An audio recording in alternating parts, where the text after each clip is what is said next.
Hi friends, പുതിയൊരു വീഡിയോയിലേക്ക് എല്ലാവർക്കും സ്വാഗതം.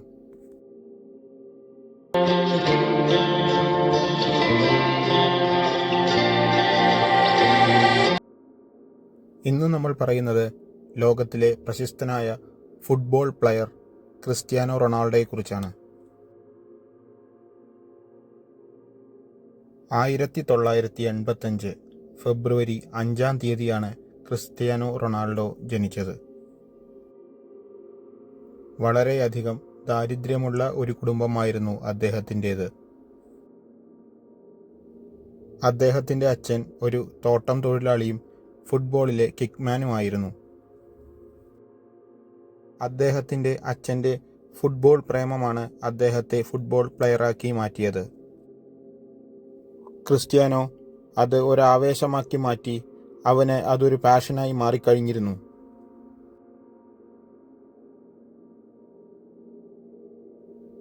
എട്ടു വയസ്സിൽ ക്രിസ്ത്യാനോ ഒരു ലോക്കൽ ക്ലബിൽ കളിച്ചു തുടങ്ങി. വളരെ കഠിനമായ പ്രയത്നങ്ങളിലൂടെയാണ് റൊണാൾഡോ ഒരു ഫുട്ബോൾ പ്ലെയറായി മാറിയത്. കുട്ടിക്കാലത്ത് അദ്ദേഹം കടുത്ത ദാരിദ്ര്യത്തിലൂടെയാണ് കടന്നുപോയിരുന്നത്. ലിസ്ബൺ പോർച്ചുഗൽ എന്ന ക്ലബിൽ അദ്ദേഹത്തിന് ക്ഷണം ലഭിച്ചു. പിന്നീടുള്ള വാർത്ത വളരെ ഞെട്ടിപ്പിക്കുന്നതായിരുന്നു. അദ്ദേഹം ഒരു ഹൃദ്രോഗത്തിന് ഉടമയാണ്. ഇനിയൊരിക്കലും കളിക്കാൻ പറ്റില്ല എന്നാണ് ഡോക്ടർമാർ പറഞ്ഞിരുന്നത്. ചികിത്സകൾക്ക് ശേഷം അദ്ദേഹം വീണ്ടും ഗ്രൗണ്ടിൽ ബൂട്ടണിഞ്ഞു.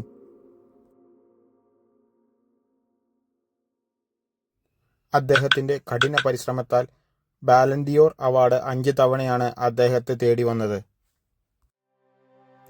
തനിക്ക് കിട്ടുന്ന പ്രതിഫലം മറ്റുള്ളവർക്കായി അകമഴിഞ്ഞ് ചെലവിട്ടിരുന്ന ഒരു വലിയ മനുഷ്യനാണത്.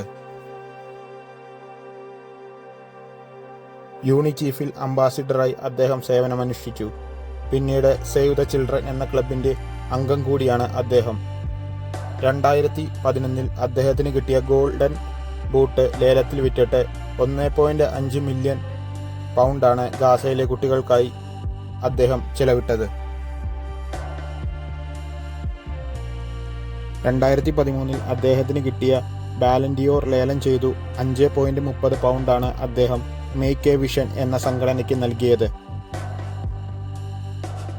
ഒരു ബ്ലഡ് ഡൊണേറ്ററായ അദ്ദേഹം സമൂഹ നന്മയ്ക്ക് വേണ്ടി ജീവിക്കുന്ന ഒരു മനുഷ്യനാണ്. അതുകൊണ്ട് തന്നെ അദ്ദേഹം ടാറ്റു ഇതുവരെ അടിച്ചിട്ടില്ല. പോർച്ചുഗലിലെ വിമാനത്താവളം അദ്ദേഹത്തിൻ്റെ പേരിലാണ് വിശേഷിപ്പിക്കപ്പെടുന്നത്. ദാരിദ്ര്യത്തിൻ്റെ പടുകുഴിയിൽ നിന്നും ഉയർന്നു വന്ന അദ്ദേഹത്തിൻ്റെ ഈ ജീവിതം നമുക്ക് ഏവർക്കും മാതൃകയായി തീരേണ്ട ഒന്നാണ്. 2019 ലിസ്ബൺ പോർച്ചുഗലിൽ വെച്ച് അദ്ദേഹത്തിന് മ്യൂസിയം കാണാൻ എനിക്കൊരു ഭാഗ്യം ലഭിച്ചു. CR7 എന്നാണ് ആ മ്യൂസിയത്തിൻ്റെ പേര്.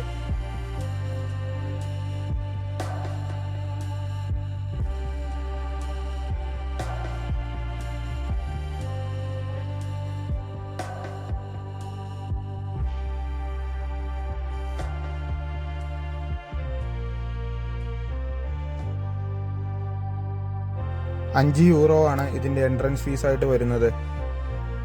അദ്ദേഹത്തിന് കിട്ടിയ എല്ലാ അവാർഡുകളും, കളിച്ചു കിട്ടിയ മെഡലുകൾ, ഗോൾഡൻ ബൂട്ട്, ഫുട്ബോളുകൾ എന്നിവ അവിടെ നമുക്ക് കാണാൻ സാധിക്കും.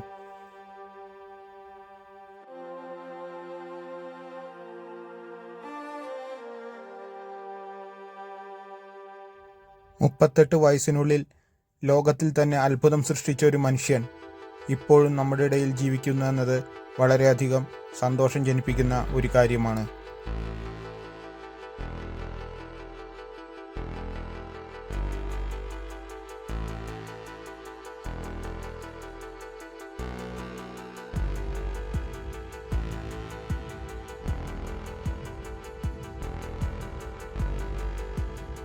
എണ്ണിയാൽ തീരാത്തത്ര അവാർഡുകളും മെഡലുകളുമാണ് ആ മ്യൂസിയത്തിൽ നമുക്ക് കാണാൻ സാധിക്കുക.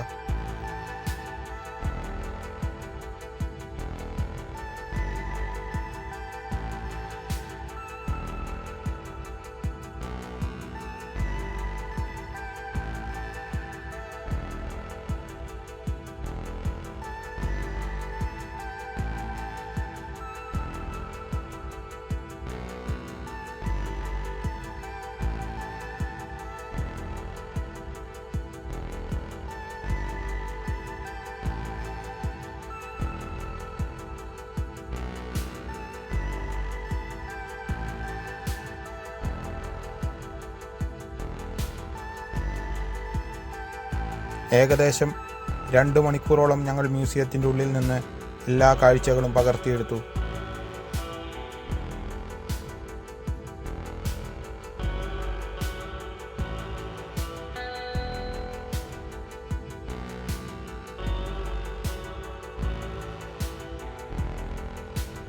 ഇന്നത്തെ യുവതലമുറയ്ക്ക് ഒരു പ്രചോദനമാണ് അദ്ദേഹത്തിൻ്റെ ഈ ജീവിതം.